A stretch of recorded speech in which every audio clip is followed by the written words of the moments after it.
everyone, Lola the Skeleton Wizard here, and welcome back to the Twisted Ones. Yay, I'm excited. We're on chapter 13. I have quite a bit of space, but not too much, so I don't even know how long I can record for. If it cuts off, I'm so sorry. This happened yesterday. It was a very disjointed episode. Alright. So, without any further ado, there will be a little bit of tidbit at the end of some updates. Because, well, I do have a few updates for you guys. So anyways, chapter 13, aka the unlucky chapter, let us begin. John prodded at the plastic balloon boy's head with his toe. It rolled a little further, but did not speak again. Charlie? Jessica said shakily. Where are they? The big ones. I don't know. My head's still spinning. Charlie glanced around the room quickly, then drew closer to the others and surveyed the room. Everything had changed when Clay shattered the fixtures. The realistic beasts and vicious little creatures were gone, replaced with strange, hairless versions of themselves. They no longer had eyes, only smooth, raised bumps of blank plastic. They look like corpses, John said softly. Or some kind of mold, Clay said thoughtfully. They don't look finished. It's the lights, Charlie said. They were creating an illusion, like the chip. What are you talking about, Jessica said. What chip? It's some kind of transmitter, embedded in a disc, Charlie said. It scrambles with your brain, cluttering it with nonsense that you see what you expect to see. Then why don't they look like that? Like that, Clay pointed to the walls, depicting cheerful Freddy Fazbear with rosy cheeks and a warm smile. Or that, John pointed to another, depicting Bonnie, joyfully strumming a bright red guitar, so shiny it looked like it was made from candy. Charlie looked around thoughtfully for a moment. Because we didn't come here first. She walked toward the posters. If you were a little kid, you saw the cute commercials, then saw the posters and toys and all that stuff. Then I think that's exactly what they would have looked like. But because you already have those images in your head, John said. He tore Freddy poster off the wall and stared at it momentarily before letting it fall to the ground. We know better. We know they're monsters. And we're afraid of them, Charlie said. And so, we're seeing them for exactly what they are, John concluded. Clay went up to the arcade mascots again, his gun still drawn. He walked back and forth in front of the displays, looking at them from different angles. How did you find me? Charlie asked suddenly. You showed up like the cavalry, just in time. How did you know I was here? How did you know any of this was here? No one answered right away. John and Jessica looked to Clay, who was casting his eyes around the room purposefully. He looked like he was searching for something specific. We followed, he trailed off. Charlie looked at each of the three of them in turn. Who? She demanded. But just as she spoke, the closet door burst open, banging against the wall and ringing clatter. The twisted Freddy, who had taken Charlie, came crashing out, his mouth still unhinged, swinging unnaturally. He was a nightmarish version of Freddy they'd known as kids, with searing red eyes and musculature of a monster.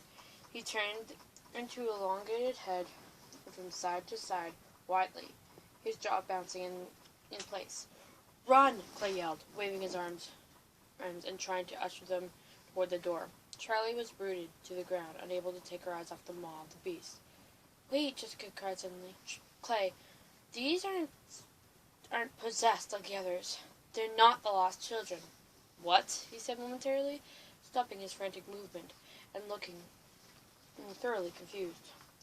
Shoot it, Jessica screamed. Clay clenched his jaw, then raised his gun and aimed at Freddy's gaping mouth.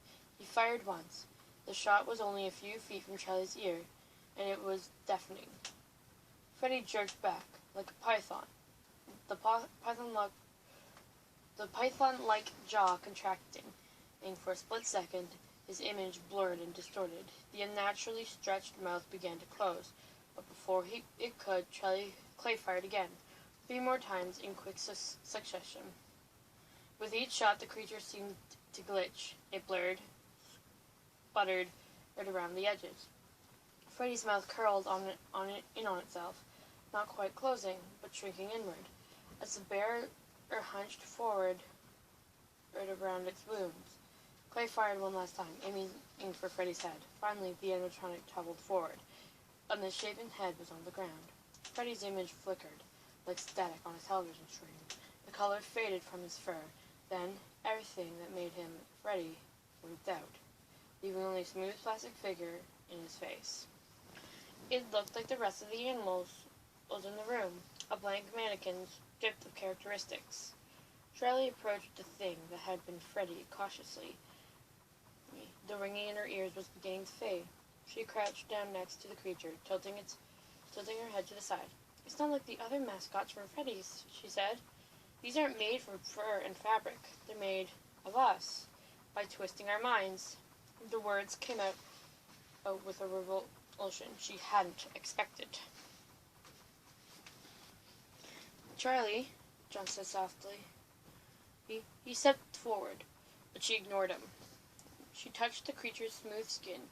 It felt like something between plastic and human skin, a strange, malleable substance that was too soft, too slick.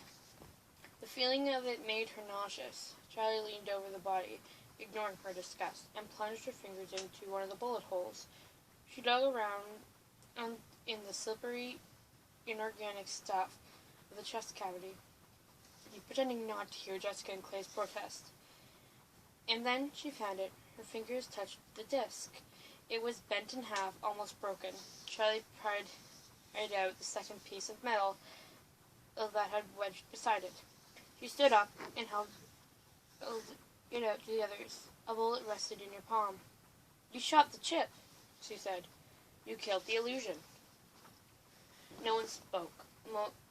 In momentary quiet, Charlie was suddenly aware of the racket she just made. The place so accustomed to stillness, the silence was broken by clicking sound, a noise of claws on type. They all whirled to see, and from what they appeared to be a dark, empty corner, a wolf-like figure split away from the shadows and stalked towards them, upright but hunched forward, as if uncertain whether to walk as a beast or a human. They backed away as one. Charlie saw Clay about to trip on Freddy's collapsed body. She shouted, "Look out!" He stopped, turning to see. His eyes widened and met something behind Charlie. "There!" he cried. He fired a shot into the dark. They turned. An 8-foot, misshapen Bonnie, the rabbit counterpart to the creature on the floor, was blocking the doorway behind them. Its head too large for its body, with eyes glowing white-hot in the dark. Its mouth was open, revealing several rows of gleaming teeth. Clay fired again, but the bullet had no effect. "How many bullets do you have left?" John said, measuring out the 2 threats in the room. Clay fired off 3 more shots at Bonnie, then lowered his gun. 3, he said dearly. "I had 3. In the corner of her eye, Charlie saw John and Jessica draw closer together, moving a little behind Clay. She stayed where she was, as the others retreated, transfixed by the 2 advancing figures, the wolf and the rabbit. He started to walk toward him. "Charlie," John said in a warning tone, "what are you doing? Come back." Why did you bring me here?" Charlie asked, looking from one creature to the other. Her chest was tight, her eyes ached like she'd been holding back tears for hours. "What do you want from me?" she shouted. They looked back at her with implacable little plastic eyes. "What is this place? What do you know about my brother?" she screamed, her throat raw. She flung herself at the wolf, hurtling in toward the gigantic beast, as if she could tear it apart with her bare hands. Someone caught her by the waist. Human hands lifted her up and pulled her back, and Clay spoke quietly into her ear. Charlie, we need to go now. She pulled herself out of his grasp, but remained where she was. Her breath was unsteady. She wanted to scream until her lungs gave out. She wanted to close her eyes and sit very still, and never emerge from the darkness. Instead, she looked again from Bonnie to Nameless Wolf, and asked her voice calm and chilled, told her to hear it. Why do you want me? They don't care about you. I'm the one that brought you here. A voice spoke from the shadowed corner the wolf had emerged from. A rabbit. The rabbit and the wolf straightened their posture, as if responding to the speaker's command.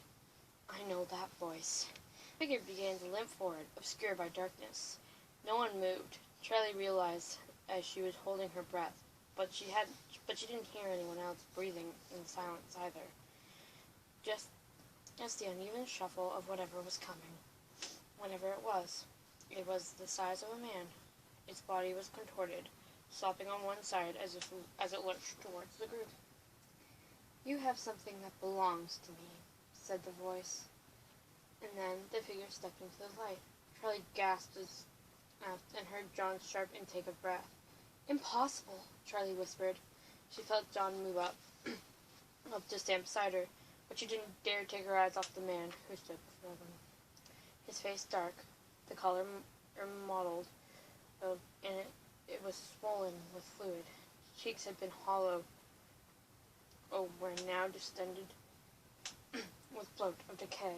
His eyes were bloodshot, the burst capillaries threading through the eyeballs that looked just a little too translucent. Something inside them had gone bad, jelly-like. At the base of his neck, Charlie could see two pieces of metal gleaming. They extended from within the neck, rectangular lumps standing out from the molted skin. Mottled skin. He wore what had once been a mascot suit of yellow fur, though what remained now green with mold. Dave? Jessica breathed. Don't call me that, he snarled. I haven't been Dave for a long time. He held out his new hands, blood-soaked and forever sealed inside the rotting suit. William Afton, then, of Afton Robotics? Wrong again, he hissed. I've accepted the new life that you gave me. You've made me one with my creation. My name is Springtrap. The man who had once been Dave cried the name in with a hoarse glee, then scrunched and his gnarled face back into a glare. I'm more than Afton ever was, and far more than Henry. Well, you smell terrible, Jessica quipped. Ever since Charlie remade me, set me free to my destiny, I've been master of these creatures. He cracked his fingers as he made sharp gestures toward them. Bonnie and the wolf took 2 steps forward in unison. See? All the animatronics are linked together. It was a system designed to control the choreography of the shows. Now I control the system. I control the choreography. All of this belongs to me. Springtrap shuffled forward, and Charlie shrank back. I owe you both another debt of gratitude as well, he said. I was imprisoned in the tomb beneath the stage, scarcely able to move, only able to see through the eyes of my creatures. He gestured at the two who stood behind him. But all that I could see, I was trapped. Eventually they would have broken me out. But having you do it yourself was a delightful surprise. He met Charlie's eyes, and a muscle twitched in her cheek. Get away from me! Don't come any closer! As if reading her thoughts, he cycled near her. She would have felt his breath on her face, if he still breathed. Springtrap raised his bent hand. The fabric suit was ragged, revealing human skin through the gaps. She could see the places where metal pins and rods had buried themselves, alongside his bones and tendons, into rusted shadow exoskeleton. He touched the back of his hands and to Charlie's face, stroking her cheek, eager like a beloved child. From the corner of her eye, she saw John start forward. No, it's okay, she forced herself to say. I won't hurt your friends. But I need something from you. You have to be kidding, she said, her voice brittle, his mouth twisted into something that grotesquely resembled a smile. John heard a faint click and turned just in time to see Clay loading one bullet quietly into his gun. Clay shrugged. You never know when a corpse may wander out of the shadows wearing a rabbit suit. He raised his arm, steadied himself, and fired. Springtrap recoiled. Kids! Clay shouted. The door! Charlie jerked her eyes away from Springtrap almost painfully, as if she had been exerting some hypnotic force on her. Bonnie had abandoned the exit, leaving it clear. Clay, John, and Jessica began to run. Charlie glanced back, reluctant to go and join the others. They ran back the way they'd come from, Clay leading the way as they wound through carnival games and looming, featureless mascots. He strode purposely ahead, as if he knew the way. Charlie remembered her question that no one answered. How did you find me? They were chased by sounds, scraping metal, and the clack of the wolf's claws was in the open space. Noises echoed strangely, seeming to come from every side. It was as if an army pursued them. Charlie quickened her step. She glanced up at John, seeking reassurance, but his eyes were on Clay, ahead of them. They reached the room with the waterfall, and again, Clay knew the path. He headed directly for the passage beneath the cliff, where the water emerged and pressed through one by one. Clay and John were too tall to walk through without bending over. Charlie felt a quick pang of relief, but the monsters don't fit. Halfway through the passage, Clay paused, standing motionless in an awkward position. He craned his neck, studying for something instead of view. Clay? Charlie hissed. I have an idea, he said. Two shadows emerged from the far side out of the room. Jessica glanced into the blacklit tunnel beside them, ready to run for it, but Clay shook his head. Instead, he guided the group backward, none of them taking their eyes off the monster. All that shielded them now was the river that bisected the room. The animatronics were approaching the water hesitantly. The wolf sniffed at it and shook its fur, and Bonnie simply bent down and stared. Don't run, Clay said sternly. They can't cross that thing, right? Charlie said. As if responding to her cue, the two mascots stepped unsteadily into the river. Jessica gasped, and Charlie took an involuntary step back. Slowly and deliberately, the animatronics continued toward them, and though the waist-high in water, the wolf slipped on smooth bottom and fell. It dunked completely in the water for a moment, before scrambling to his side, thrashing violently. Bonnie lost his footing as well, but managed to grab the riverbank and steady himself, then continued forward.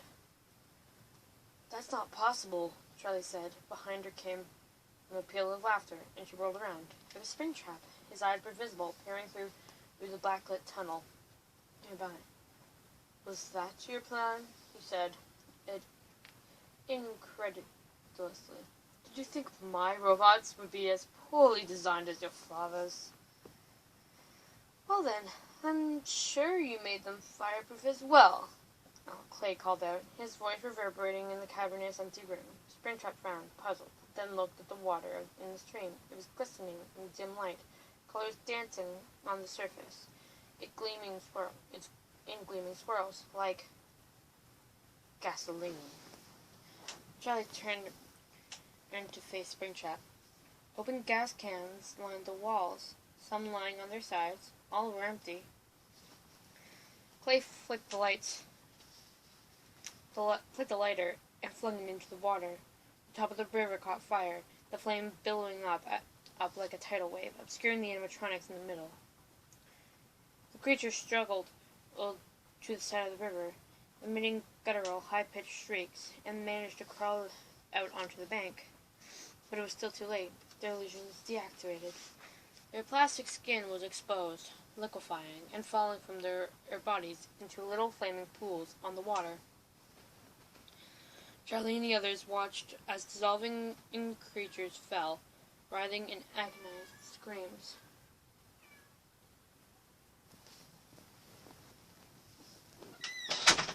Sorry, I had to close my door.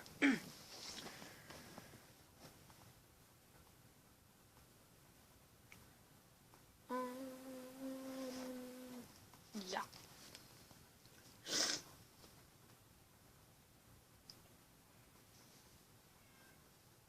Then, they all stood frozen, mesmerized by the gruesome spectacle. Then, from behind her, Charlie heard a quiet scraping sound. She whirled around to see Springtrap vanish into the mouth of the narrow, black-lit cave. She took off after him, running into the eerie light. "Charlie!" Clay called out. He began to chase her, but the flaming creatures had crawled across the floor, perhaps trying to reach their master, perhaps in mindless desperation. And now they blocked the mouth of the cave with their blazing remains. Charlie set her eyes on the path ahead. She couldn't afford to look back. The passage was narrow, and it smelled damp and ancient. The floor felt like rock beneath her bare feet, but though it was uneven, it wasn't painful. The surface was worn and smooth. As soon as the dark hook of the cave closed over her, she felt a spark from her dreams, of a tug of something so like her that it was her. Blood. Sorry, I have a cold and allergies. Blood calling to blood. Actually, I don't have a cold, I just have allergies. "Sammy?" she whispered. His name glanced off the cave walls, shrouding her in the sound of it. The absence inside her pulled her forward, drawing her toward the promise of completion. "It has to be you." Charlie ran faster, following a call that came from deep inside her. She could hear a distant echo of Springtrap's laughter at intervals, but she couldn't spot him ahead of her. Occasionally she thought she caught glimpses of him, but he was always gone before her eyes had time to focus in the disorienting glow of black light. The cave twisted and turned until she had no idea which direction she was headed, but she ran on. Charlie blinked as something moved in the corner of her eye, just out of sight. She shook her head and ran on, but then it happened again. The unnatural shape, neon bright, slithered out of the wall and wriggled past her. Charlie stopped, clapping her hands over her mouth so she wouldn't scream. The thing undulated from the wall, moving like an eel though it was climbing rock. When it reached the ceiling, it vanished, but you couldn't see a break in the rock where it might have gone. "Just keep going." She started to run again, but suddenly more of them poured out of the seams of the wall at the base. Dozens of wriggling shapes swam and danced, moving along the floor of the cave like it was a floor of the sea. 3 of them headed right for Charlie. They rippled over her feet, and she screamed, then realized, as they circled her, nibbling incautiously at her toes, that she felt nothing. "You aren't real," she said. She kicked at them. Her foot passed straight through the empty air. The creatures had vanished. Charlie gritted her teeth and ran onward. Ahead of her, large glowing creatures like dancers made of mist appeared and vanished, one after another. They dashed across the passage, as if they were running along the path that just happened to intersect with this one. When Charlie was close enough to touch them, the one nearest sputtered and faded out. She ran, listening for the sound of Springtrap's maniacal giggle, hoping that it would be enough to guide her. She turned a corner. The passage angled sharply the other way. Charlie ran straight into a wall. Catching herself with her hands the last second, she spun around, looking for the way forward. The jolt had been enough to distract her. She couldn't tell which way she had come from. Charlie took a breath and closed her eyes. She could hear the soft voice in the air. Left. She turned. She started running again. A burst of blue light nearly blinded her as a massive shape rose in the darkness. Charlie screamed, flinging herself back against the wall of the cave, throwing her arms up to shield her face. The thing before her was a gaping mouth full of teeth, all glowing blue. An enormous maw bore over her. "It's an illusion," Charlie whispered. She ducked and tried to roll away in the narrow space. Her shoulder struck the rock, and her arm went numb. Charlie clutched it instinctively and looked up. Nothing was there. She pressed her back against the wall of the cave, taking deep breaths and the feeling slowly returned to her arm. "It's another transmitter," she said quietly. "Nothing I see here is real." Her voice was thin in the rocky passage, but saying the words aloud was enough to make her stand again. She closed her eyes. The connection she had felt was growing stronger as she ran. The sense that running toward a missing piece of herself was unbearable, stronger than the urge to fight or flee from danger. It was greater than hunger, deeper than thirst, and it pulled at her core of being. She could no more turn back than she could choose to stop breathing. She set off again, hurling farther into the cavern. Far in the distance, Springtrap's laughter still echoed. "Charlie!" John called again, but it was hopeless. She was long out of sight, deep into the cave, and what remained of running the wolf still burned in front of the opening. "We have to go," Clay shouted. "We can find another way." Jessica grabbed John's arm and he gave in, following Clay toward the arcade entrance. Just as they reached the door, Twisted Freddy lunged out of the shadow, almost falling into the ground. Jessica screamed. John froze. I was struck still by the sight of him. His illusion sputtered on and off in pieces. An arm flickered away, exposing smooth plastic underneath. Then the fur returned, and the torso went in blank, revealing the gunshot holes, the ugly, twisted metal beneath, with the plastic shell. All worse was the face. Not only was the illusion missing, but the material underneath. From the chin to the forehead, the left half of Freddy's face had been ripped away, revealing metal plates, gnarled wires. His left eye glowed red amid the exposed machinery, while his right eye completely dark. A noise from behind and broke John from his horrified reverie. He looked back to see Bonnie and the wolf. Both had gotten to their feet, still smoldering. Their plastic casing had almost entirely melted away, still dribbling slowly off their bodies. But the robotic works beneath them seemed intact. They approached steadily, moving into a position so that John, Clay, and Jessica were surrounded. "Do you have any bullets left?" John asked Clay in a low voice. Clay slowly shook his head. He was turning in cautious circle, shifting his gaze from one animatronic to the next, as if trying to gauge which would make the first strike. Charlie ran steadily on, keeping her eye on the path. She turned another corner and blinked. Something was glowing blue ahead of her. "It's not real," she told herself. She paused for a moment, but the glowing shapes didn't move. She kept going, realizing as she drew closer that the passageway was widening, opening out finally into a small alcove where the blue glow became clear.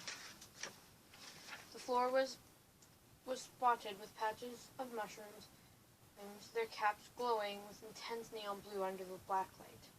She slowed her pace and went to the nearest grouping and bent to touch the mushrooms. She snapped her hands back in surprise when she felt a spongy substance. "They're real, sort of," she said. "Yes," the voice said beside her ear. Then she was choking. Springtrap grabbed her by the neck, crushing her windpipe. Charlie only panicked for a moment before anger returned to her, giving her clarity. She reached her arm forward as far as she could, then jammed it back, striking her elbow into his solar plexus with as much force as she could muster. His hands dropped from her throat, and she leaped free, turning to face Asim as he clutched his injured gut. "Things have changed since you died," Charlie said, surprised by the calm disdain in her voice. "For one thing, I've been doing sit-ups." "I think this is it," Jessica said quietly, spinning in place. As 3 monsters approached. "I think this is it," Jessica said quietly, spinning in place as 3 monsters approached her. Them, with no avenue of retreat. John felt his chest clench, his body protesting the idea. But she was right. He put a hand on her shoulder. "Maybe we can play dead," he said. "I don't think we'll have to play," Jessica said. They back together, Clay barked. They backed up into each other, into a tiny triangle, each facing one of the creatures. The wolf was crouched, ready to spring. John met its eyes. They were sputtering in and out, dark, malevolent, and then completely blank. The thing drew back. John steeled himself. Jessica grabbed his hand and clenched hers tightly. The wolf leaped and then fell to the ground, screeching as something knocked it viciously on its face. The figure, invisible in the shadows, grabbed the wolf's feet and yanked it backwards, dragging it away from its human prey as it howled, grabbing the floor with its claws, as it kicked its hind legs, freeing itself, and began attacking again. Jessica screamed. John shouted with her. They then watched, breathless, as the wolf was caught by its feet again. The thing that held it flipped it onto its back and jumped on top of it. The new predator paused for an instant, meeting their eyes with a silver glow, and Jessica gasped. "Foxy!" John breathed, as if spurred on by hearing the name. Foxy plunged his hook into the wolf's chest and began to tear at its exposed machinery. The screeches of metal were ripping apart the metal all around ground at their ears. Foxy continued to dig ferociously, burrowing into the wolf's wires, and parts fell from the sky. He snapped his jaw in the air, then tore the wolf's stomach, wrenching out its insides and flinging them aside with brutal efficiency. The wolf was overpowered, its limbs flailing helplessly before they were falling heavy to the ground. Behind them came another inhuman scream. John whipped around to see the fire-ravaged Bonnie on its stomach being dragged steadily into the shadows. Its eyes blinked on and off in a panicked, meaningless pattern. It screamed again, with just horrible grinding sound. It was torn to pieces by whatever lurked in the shadows. Pieces of metal and shredded plastic scattered across the floor, skittering out on the prone rabbit, so that it could see the remnants of its own lower half. It screamed again, anchoring its claws into a tile, in a last futile defense, only to be pulled screeching into the dark as through a grinder. The shadows, 4 lights glowed. John blinked, realizing what they were. He nudged Jessica. "I can see them," he whispered. "Chica and Bonnie! Our Chica and Bonnie!" Beside the river, Foxy had torn the wolf's limbs from its body. He leaped from the ravaged torso and took an attack posture toward the large, twisted Freddy, which twitched and flickered for a moment, then lowered massive head and charged. Foxy leaped, hitting the twisted Freddy face with full force and knocking it onto its back, then tearing at its head cavity, slashing at what was left of the twisted face with enthusiasm. "This is awesome!" I'm sorry, I just had to say it. This is awesome. The twisted Bonnie grabbed him with an arm of exposed metal, but the eyes in the dark rose suddenly behind it. The original Bonnie grabbed the torso of the twisted Bonnie and threw it aside where Chica waited. She grabbed the misshapen rabbit's head and wrenched it off in a burst of sparks. John shielded his eyes. When the smoke settled, all that remained was the hollow, burnt corpse of an unidentifiable monster. Bonnie and Chica had vanished into the shadows. Charlie ran for the mouth of the passage, but Springtrap leaped on her with preternatural speed. He knocked her to the ground and reached again for her neck with his swollen hands. Charlie rolled out of the way, and something jabbed at her hard in the back. She snatched at it, and a mushroom cap came away in her hand. She leaped to her knees. Springtrap had gotten to his feet, circling her, and looking for an opening.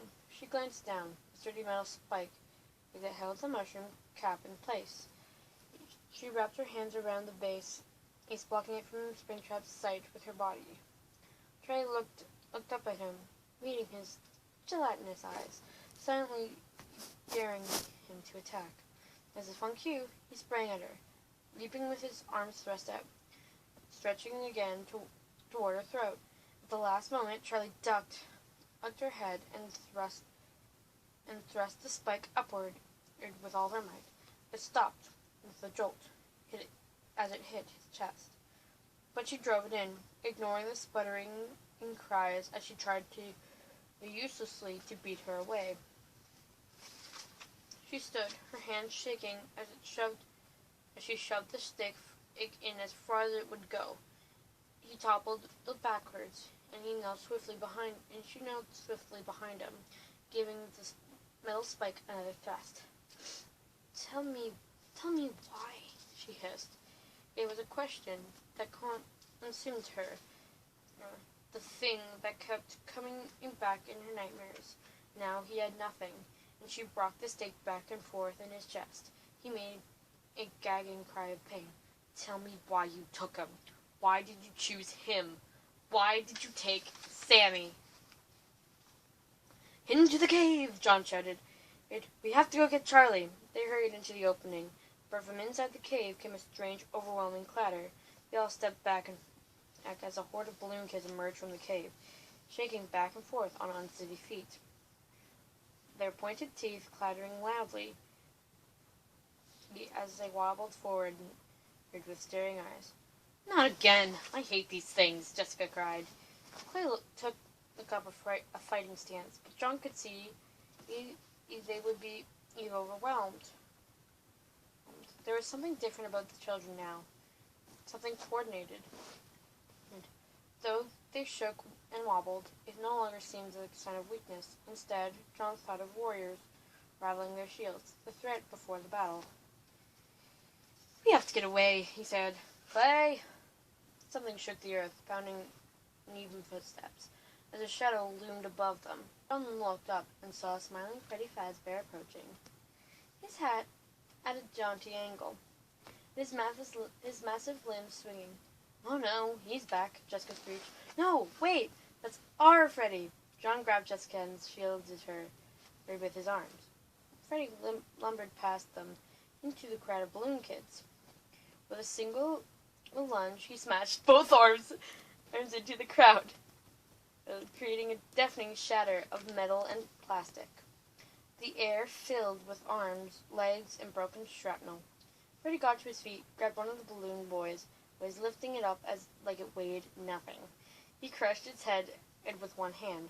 Freddy tossed the body to the ground and stomped on it, pursuing the others as they ran. They scattered, but Freddy was moving swiftly, and the room surrounded by noise of cracking plastic. I am so sorry. I don't know why this is so funny to me. I'm just imagining, someone has to make an animation of this. This is amazing. Come on, into the cave, Clay yelled over the din. And now they ran and from the passage. They hurried down the narrow path, Clay at the front and John taking up the rear, glancing behind them to make sure that they weren't being followed. Suddenly, Clay halted, and Jessica and John nearly ran into him. Crowding up beside him, they saw why he'd stopped. The path split, and there were no trace of Charlie. There, Jessica said suddenly. There's a light. John blinked. It was dim, but he saw it. Somewhere down the passage, there was a blue glow, though it was impossible to tell how far away it was. "Come on," he said grimly, pressing past Clay to take the lead. "Why did you take Sammy?" Charlie cried again. Springtrap wheezed and smiled, but did not speak. He grabbed his head and with both hands, desperate and with fury. She lifted his head and brought it crashing against the rock where it lay. He made another sharp grunt of pain, and she did it again. This time, something began to ooze from the back of his head, running thickly down the rock. "What did you do to him?" Charlie demanded. "Why did you take him? Why did you choose him?" He looked up at her. One of his pupils had swallowed the iris of his eye. He smiled vaguely. "I didn't choose him." Hands grabbed Charlie's shoulders, dragging her up and away from the semi-conscious Springtrap. She shouted and turned to fight back, only stopping herself when she saw that it was Clay, and the others were behind him. She turned back, shaking with rage. "I'll kill you!" she cried. She lifted Springtrap up by the shoulders and shoved him back against the rock. His head bounced and rolled all to the side. "What do you mean you didn't choose him?" Charlie said, leaning in close to him, as if she might read the answer in his battered face. "You took him from me. Why did you take him?" Springtrap's mismatched. Sorry for that random cut-off, guys. I had to go do something for my mother. So we're going to continue where we left off, or as best as possible. This is where I think we left off.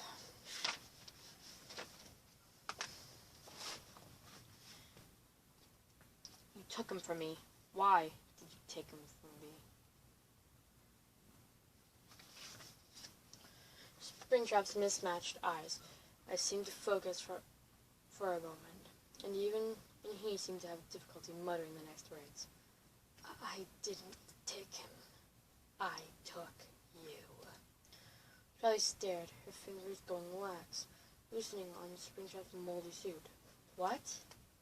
The rage that had filled her to the breaking point drained away all at once. She felt like she'd lost too much blood and was going into shock.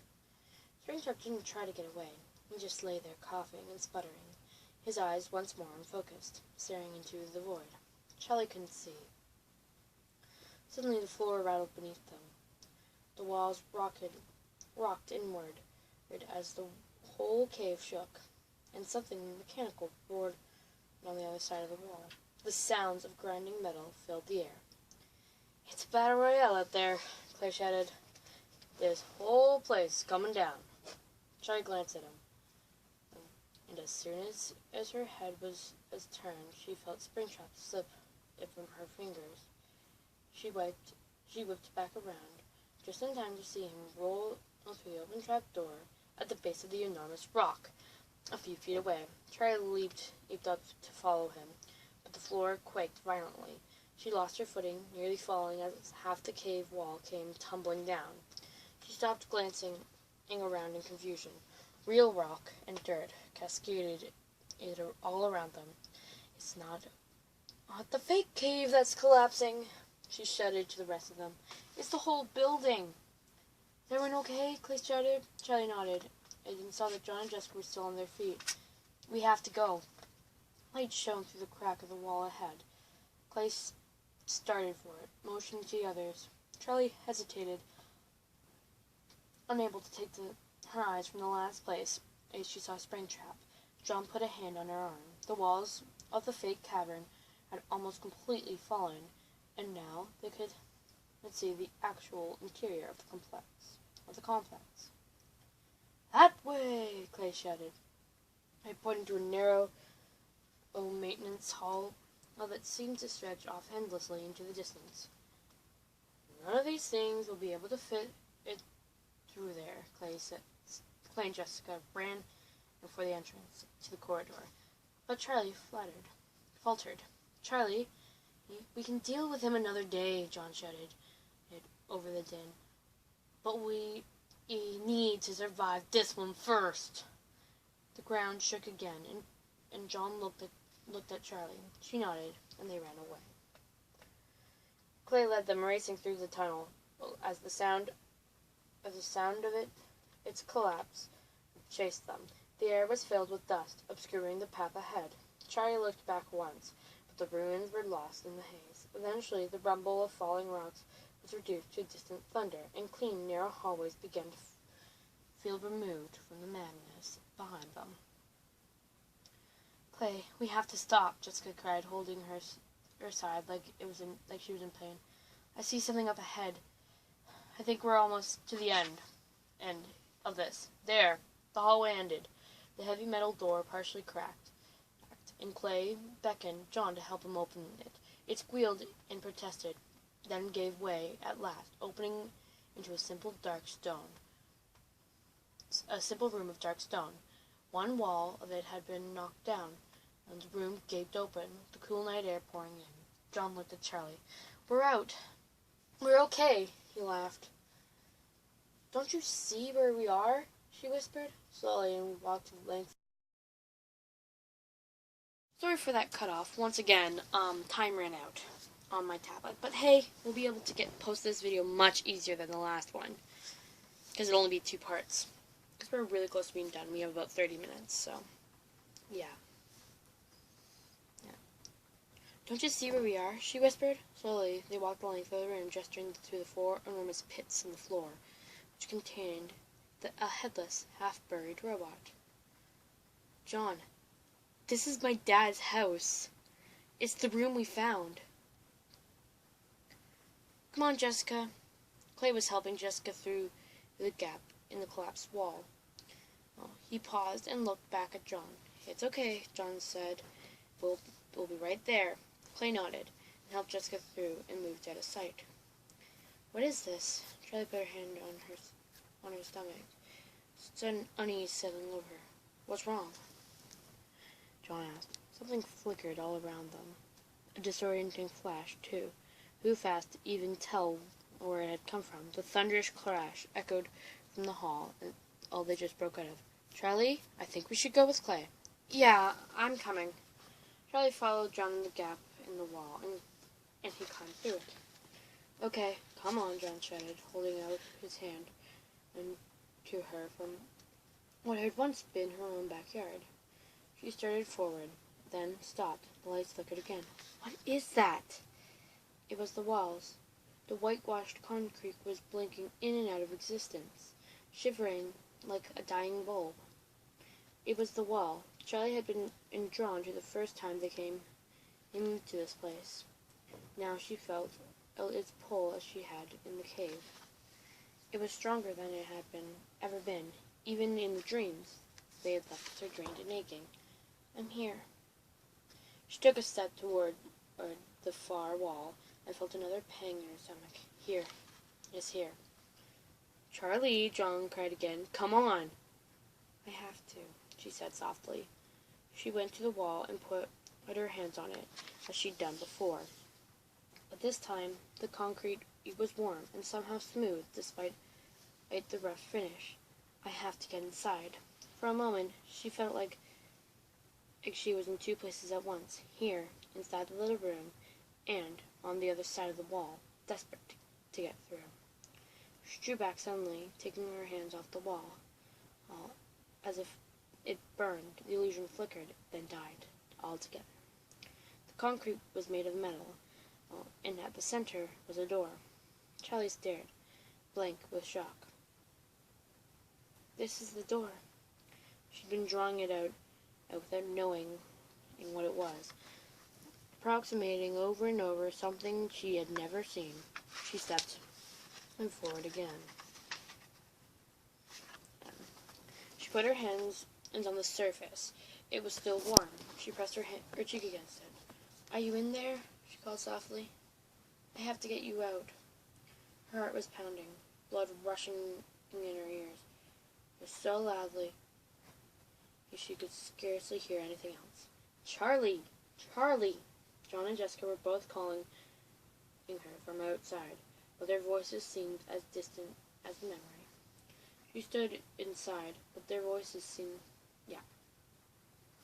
She stood, not taking her hands from the metal, but tracing her fingers along it. It felt like letting go for even an instant would cause her pain. She brought her hands to the crack in the wall. It had no handle, no knobs, no hinges. It was just an outline. And now she ran her thumb up and down on the side of it, trying to find a trip, something that would make the door open and let her through. She heard John climb back inside and slowly approach her, keeping his distance, as though it might scare her away. "Charlie, if you don't get out of here, you'll die. Whatever's behind that door, it can't give you back your family. You still have us." Charlie looked at John. His eyes were wide and frightened. She took a small step toward him. "We've lost enough. Please don't make us lose you too." John pleaded. Charlie stared right at the ceiling as it trembled. The clouds of smoke were pouring out of the corridor where they'd come from. John coughed heavily. He was choking. She looked at him. He was terrified, unwilling to draw closer than he already was. She turned again. The world around her faded. She couldn't hear John behind her, or the smell of smoke filling the air.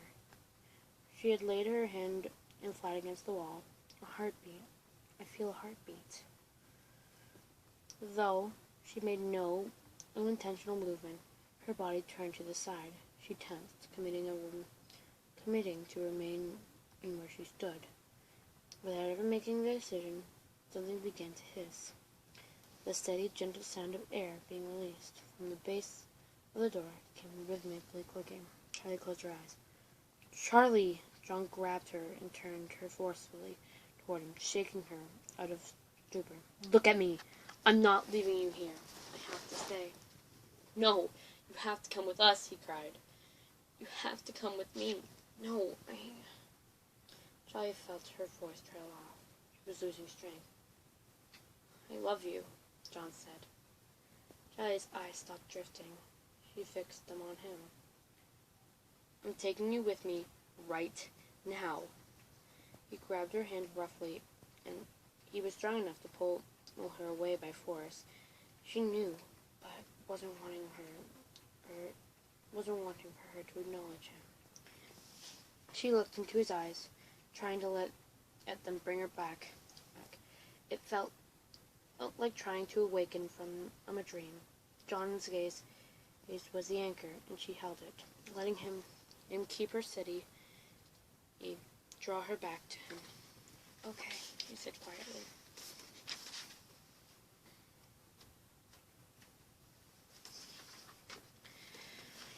"Okay," John repeated, heaving the words out in a sigh. He'd been holding his breath. He walked up backward, guiding her as he went. She climbed to the top of the broken wall and paused, bracing herself against the insistent pull of the door and what lay behind it. She took a deep breath, then was torn backward by a colossal force. She ripped back through the rocks, her arms pinned to her sides. Charlie screamed, struggling to get away. Dimly, she heard John's shouting close by. As she whipped her body back and forth against its grip, Charlie glimpsed the immense thing had caught her. The twisted Freddy stared blankly forward, or at least what remained of it. It held her with one arm. The other was gone. The wires hung from its shoulder like extra bits of sinew. Its plastic casing had melted away, and what remained were metal plates and stays. A skeleton of unnatural bulges and gaps in its frame, where the collapse had mangled it. Its face was a gaping hole, splitting teeth and wires. It hung shapeless masses. Charlie couldn't see its legs, and after a second she realized they were gone. It had dragged itself, one-armed, through the rubble. Wires spilled out of its body like guts. And when she saw its stomach, Charlie went cold with terror. Its chest was parted at the middle, sharp, uneven teeth lined on both sides. Charlie kicked at the animatronic, but it was no good. It forced her instantly into the chasm. The thing embraced her, pushing her deeper inside its chest. As they toppled backward together. The metal rib cage snapped shut. She was caught. "Charlie!"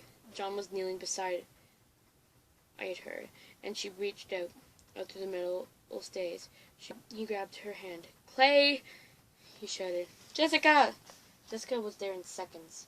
Charlie, you could see Clay struggling back in the narrow opening. "Wait!" Charlie cried as Jessica tried to pry open the chest. "The spring locks. They'll kill me if you touch the wrong thing." "But if we don't get you out, you'll die anyways," Jessica shouted. Charlie saw for the first time the mouth wasn't finished closing. It was layered somehow. The metal plates had begun folding over her like petals of a horrid flower. John started to stand, but Charlie tightened her hand around his. "Don't let go of me," she cried. I had panicked. He dropped back to his knees and pulled her hand to his chest. She stared at him. Even as the metal plates closed over her, threatening to seal her off, Jessica tried to jam them delicately without setting off the spring locks. "John!" Charlie gasped. "Don't," he said roughly. "I've got you." The place continued to slide down and meet the center. Charlie's arm was trapped in the corner of a strange mouth, protruding from the only gap where plates hadn't met. She looked around widely. Another layer was closing. She was wedged into the suit haphazardly, her whole body crammed into Freddy's torso, and she could see nothing but dimming figures, and more layers of metal plastic closed over her. Above her, Jessica was trying to stop up the next layer from emerging, and she felt Freddy's mutilated body lurch. "Jessica, look out!" she screamed at the top of her lungs. Jessica leaped back just in time to avoid Freddy's violent swinging arm. The animatronic was on its back, but it struck out randomly, beating Jessica and Clay away. The body rocked back and forth as Charlie urged the springs, the robotic parts all around her. She drew her knees up to her chest, trying to make herself smaller. John let go of her hand, and she grabbed out at the absence. She could no longer see outside. "John!" Freddy's body shook, struck by a massive blow. "Let go of her!" John screamed. Clay hefted a metal beam from the ground and struck Freddy's head. The twisted bear tried to strike her with its remaining arm. Clay ducked out of the way and hit it again, and from the other side, out of reach. Jessica was still at the creature's chest, trying to find an opening to pry at, but each layer melded seamlessly together. There was nothing to catch at. John moved in next to her, trying to help. Clay struck at the head over and over, making Freddy's whole body jolt with every blow. "I can't get to her," Jessica yelled. "She's going to suffocate." She tried to steady Charlie's trembling hand. Clay hit Freddy's head once more with a resounding crash, and they heard metal cracking as the head was knocked off of the creature's body. "Can we get her out through the neck?" John asked. Urgently, Freddy's arm continued to flail, but it had weakened, and now was just rising and falling, seeming to swing without a purpose. "Clay, help!" Jessica cried. He ran in to take over, digging his fingers between the plates and to pry them open. Jessica continued to hold Charlie's hand, which had gone limp. "Charlie!" Jessica cried. Charlie's hand closed over hers again, and Jessica gasped with relief. "John, Clay, she's okay. Hurry. Charlie, can you hear me? It's Jessica." There was no sound from inside Freddy's sealed chest, but Charlie held on tightly to Jessica's hand, and as the others grimly worked to free her. Suddenly a single high-pitched click reverberated through the air. John and Clay froze, their hands still hovering above Freddy's chest. For a moment the air stood still, then the metal body convulsed violently. It launched itself from the ground, and the ghastly crunch of metal pierced the air. All three pulled back instinctively. Clay and John jumped away from the thing, and Jessica scrambled backwards, dropping Charlie's hand. The suit fell and was still. The armless blade on the ground at an awkward angle. The room was silent. "Charlie?" John said softly. and his face went red. He ran to the place where her arm was exposed, falling hard on his knees. He grabbed her hand, and in both his own, it was limp. John turned it over and tapped her palm with its fingers. Charlie, John, Jessica said very quietly, there's the blood. He looked up at her, confused, still holding on to Charlie. Then something went drip down his leg. There's blood running out of the suit and down Charlie's arm. Her skin was slick and red, except for her hand, and he held. He watched, unable to look away, as it dripped steadily from the suit, pooling on the ground, beginning to seep in his jeans. It covered his hands and hers until the skin was slippery and began to lose grip. She was sliding away from him. Sirens were suddenly nearby, and John realized vaguely that he'd been hearing them in the distance. He looked up dazedly. I radioed them, he said. We aren't safe in here, Clay. Took his eyes off the suit for a moment, up to study the ceiling. He bowed. It was bowed and cracking on the verge of collapse. John didn't move. People were shouting on the outside. The flashlights bobbed up and down as they ran toward the crumbling building. Jessica touched his shoulder.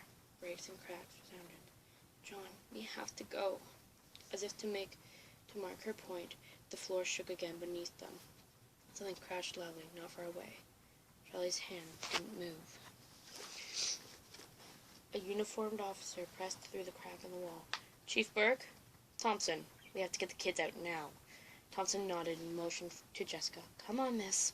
John, come on, Jessica managed to say. The thunderous clatter sounded from behind them. Clay looked at the officer again. Get them out of here. Thompson took a hold of Jessica's arm, and she tried to shove him away. Don't touch me, she shouted. The officer firmly pulled her up over the rubble, half dragging her outside. John only half heard the commotion. Then someone's hand was on his shoulder as well. He batted them away, not looking around. We're leaving, they said in a low voice. Not without Charlie, John responded. Clay took a deep breath. John saw him signal for someone from the corner of his eye. Then, grabbed forcefully, two large men dragged towards the opening. No, he shouted. Let me go. They shoved him roughly through the broken wall. And Clay struggled out behind them. Is everyone out? The female officer called. Yes, Clay said hesitantly, but with a ring of authority. No! Oh, John shouted. He broke free from the officers holding him and back and ran into the opening again. He had one foot through the gap, then stopped dead. Sweeping the flashlight briefly, he illuminated the room from in front of him. A dark-haired woman knelt in the pool of blood, holding Charlie's limp hand. He looked up sharply and met his eyes, the piercing black gaze. Before John could move or speak, hands grabbed his shoulders again and drew him back, and the whole house collapsed before them.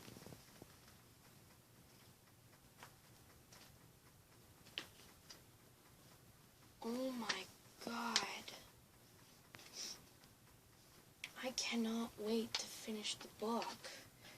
That is... Oh my God. Oh my God.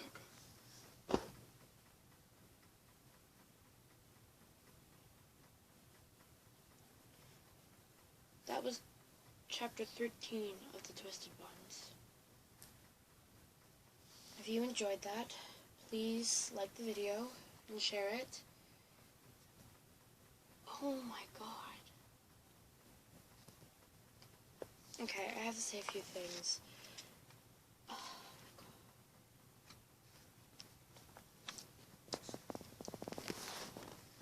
God. You know, you grow to love the characters, and then once they're killed or almost killed off, it's... You probably heard the difference in my voice when I heard about the spring locks and the sudden clang. My voice, like, it instantly changed. Oh my God. Oh my God. I am going to be recording the last video of Twisted Ones today. There is no way I could leave it like that. Oh my god. Oh my god.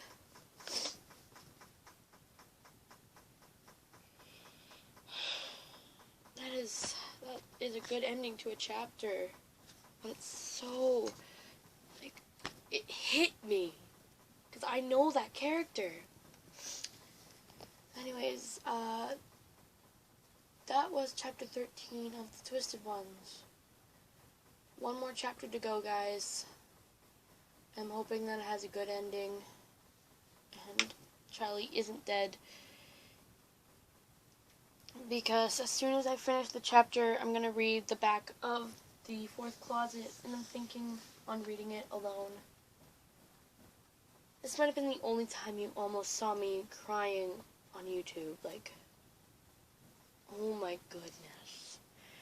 Anyways, I hope you guys have an amazing day. I'm Lola Skeleton Wizard. That was chapter 13 of the Twisted Ones. No wonder it's chapter 13. What an unlucky chapter. I will see you guys later with the last part. Peace out, my dude.